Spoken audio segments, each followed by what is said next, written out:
So, Dr. Jeffrey Lane, can you tell us a little bit about yourself, what you do, and profession? Well, I'm a professor of mathematics. Mathematics. Professor of mathematics at the University of Kansas. Doctor of Math. Yes. Yes. In Lawrence, Kansas. Okay, good. How long have you been doing this? Well, I've been a professor since I was 28, so that would be, 27. So that would be 26 years. 26 years. We brought you on the show because we're interested. We want to know your story. Why you chose this beautiful way of life of Islam. But before that, you tell us a little about your history. You were born in America, in the States? Yes. Yeah. 1954. 1954. Yes. All right, long time. Yes. Yeah. So what way of life? Not that long. Yeah, I'm not ready for the grave necessarily. No, you look quite young. Yeah. Okay. Actually, the first time I saw you, this was maybe like 5 years ago. Yeah, you don't look like you aged a day since. Oh, that's good. Well, let's hope it keeps on. So tell us, the viewers, because you see, nowadays, Islam, there's a stigma attached to it. So now, someone as bright as yourself, who's a doctor, who is an intellectual, for someone who is afraid of Islam, who doesn't understand Islam, they want to know, why would this man choose Islam as his way of life? Oh, well, I was an atheist before becoming a Muslim. You didn't believe in God? I didn't believe in God. Were you born into a family of atheists? Or? No. I grew up in a Roman Catholic family. I went to Catholic school my entire life, from first grade to senior high in high school. And my mother was very, very devout. My wonderful woman, wonderful believer, extremely charitable.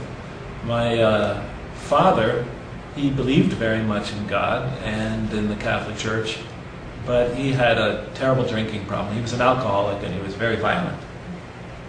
So at an early stage of my life, I mean, living with a nightmare of my father's violence, and the target of that violence was usually my mother.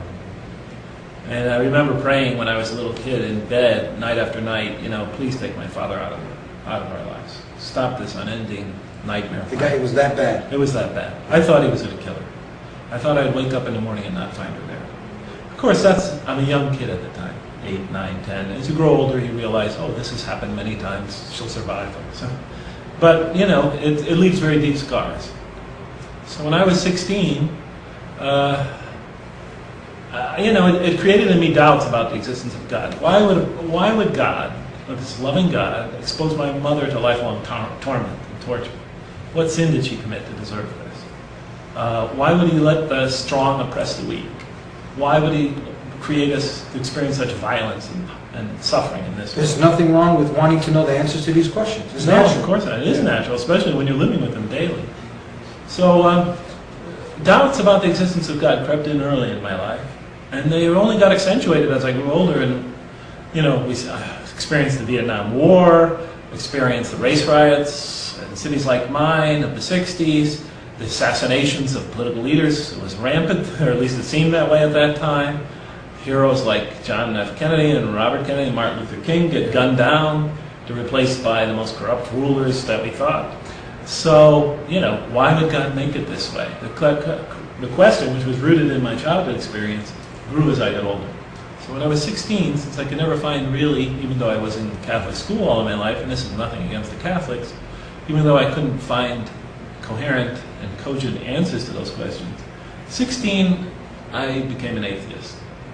You wanted to know why the weak were getting oppressed by the strong. You wanted to know why all this corruption, these in society, and you were looking for answers, and the way of life you were brought up to didn't answer these questions. You have to remember, I'm going to Catholic school every day, and this is not against the Catholics, but I have many other things going on in my life. I'm exposed to religion every day. What about Christianity? I mean, we understand Christianity, Catholicism has the same kind of creed that Jesus is God, He's the Son of God, He's 1 in 3. So what if someone says, well, you were in the wrong faith, why didn't you choose Christianity? Were you exposed to that at all? Yeah, well, I was a Christian at the time. Yeah. I was a Christian as I'm a Catholic. What's the main difference? Tell us, for the viewers that might not know. What's the difference when you say Catholic and Christian? It's just a branch of, it's a sect of Christianity. It's a sect. So you were a Christian. Yes. It's just a sect of Christianity. Yeah, it's the largest sect. It's the largest. Okay, just in the world. All right. So, I'm exposed to religion every day. It's part of my life because I go to school every day, and on weekends I go to church. So I have that going on. Meanwhile, I have these big questions looming in my life. Why would God create us here to suffer if He's supposed to be an all-loving God, as I was taught? So I have these contradictions in my life. My mother, the most saintly woman I've ever known, is suffering this violence and abuse of my father. And sometimes us children also experienced it. And why would God do that? Why would He let innocent people suffer at the hands of more violent criminal people? Why wouldn't a perfect God create a more perfect world? Where does evil come from? If everything comes from God, then evil comes from God. And so forth and so on. So, these questions grew, and as they grew and became bigger in my life, and they were big to begin with, I moved away from the church. Okay, moved away from belief in God. I just couldn't reconcile it. This was at quite a young age, 16. 16. So now there is a gap in between 16 and when you came to Islam. What age was that? 28. 28. In between them, real short, what were you doing? What kind of life were you living? Well, I just went out and lived my life. Yeah. So I tried to live a good life. I thought that, I didn't think that religions were totally invalid in the sense that the values that they preach were bad. I thought the values that religions preach were good. I was a humanist. I believed that, a life becomes worth living, becomes more enjoyable, becomes more serene and peaceful the more you reach out to other people and help them. So, that part I took from religion. It was just the theology, the existence of a supreme being that made this world so chaotic. That part I could never accept. Now, we as Muslims, ones who surrender and to submit to the will of the Creator of the heavens and the earth, we know at the end of the day that there's a light at the end of that tunnel. Through all the struggle and the hardship, there is hope at the end of the day.